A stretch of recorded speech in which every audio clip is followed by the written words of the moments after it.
I will exterminate you. That says the president's brother, Gotabaya Rajapaksa. And he goes on to tell the girl that there will be no protection from the government if she is harmed. Well, she can expect protection from her government unless she was living in a dictatorship, which I think Sri Lankans are. There will be no unofficial censorship.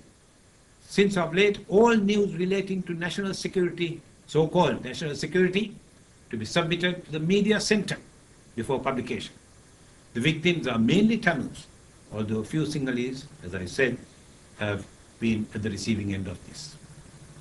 If you haven't come to the conclusion, this is genocide of the Tamil people. Genocide is defined in the UN Convention on the Prevention and Punishment of Genocide as an act committed with intent to destroy in whole or in part a national, ethnic, racial or religious groups. Genocide has nothing to do with the numbers killed. It could be 5, 50, 500, or as Mr. Hitler decided, 15 million. It is not important. What is important is the intention and the act to achieve that intention.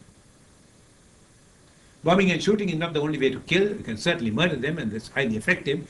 You can starve them, as is done by the blocking of the A9 highway. You can withhold essential medicines, as is being done in Jaffna and the other parts of the north and the east. You can prevent survival activities, fishing and agriculture. You can destroy businesses, markets, homes, hospitals and schools. Once the intention is there to commit genocide, the ways to achieve genocide are endless. We must consider not only the ordinary genocide, but educational genocide, cultural genocide, and economic genocide, which I define as the intention backed by the act of destroying in whole or in part the education, culture, or the economy of a national, ethnic, racial, or geographic group. The government of Sri Lanka is guilty of all of these. What about solutions? I have no time to go into this in detail, but before we think of solutions, we must think of the basic problems which must be addressed. The centralization of power in Colombo, which the British introduced in 1833, the Colebrook-Cameron reforms, which centralized power in Colombo in singular hands in the singular south, with the developmental neglect of the north and the east. That must be reversed in any solution. The concept of a singular Buddhist nation. If Sri Lanka is to be a singular Buddhist nation, then there is no option to the establishment of a separate Tamil state. It's as easy as that. Thirdly, the brutalization of the Tamil people. This has undoubtedly increased the support for a separate Tamil state either. What are the possible solutions? No real change. This is what the Sri Lankan government wants. No change, token devolution of power. If that to the Tamil areas, the Tamils can pick up the crumbs that fall from the singular master's table, or they can leave it. This will not work. There has to be some real administrative changes in Sri Lanka if Sri Lanka is to have peace or prosperity. What about a federal setup backed by the international community? I think it is probably too late for a federal setup. For a federal setup to work, you've got to have confidence in the center.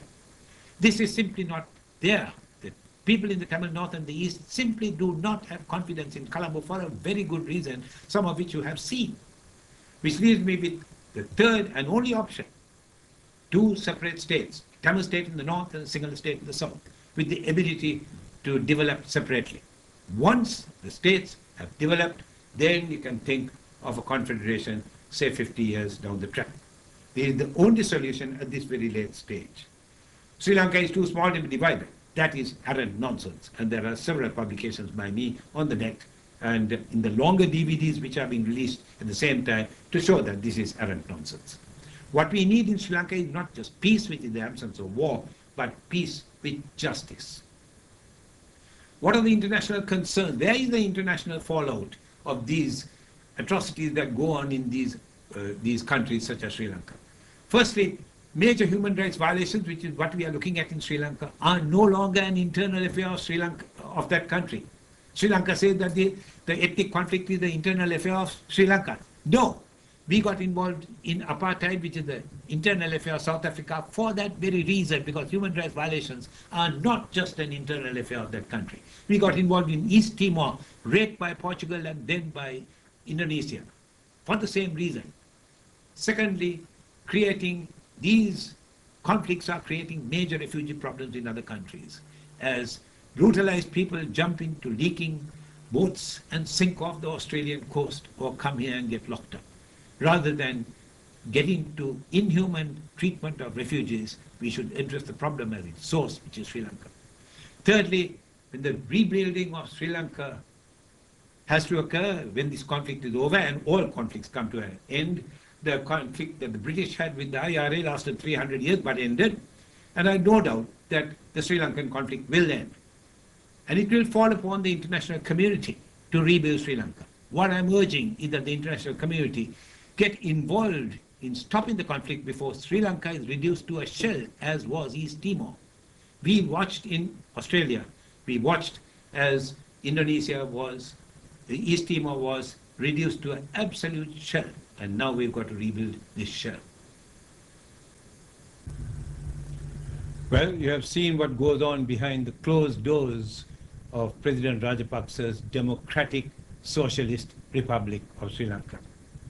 I would urge you to do something to save the voiceless people in the north and the east, the Tamils and some Muslims in the east, from virtual destruction, total demise at the hands of a brutal regime that has substituted a military assault for a political solution. Thank you.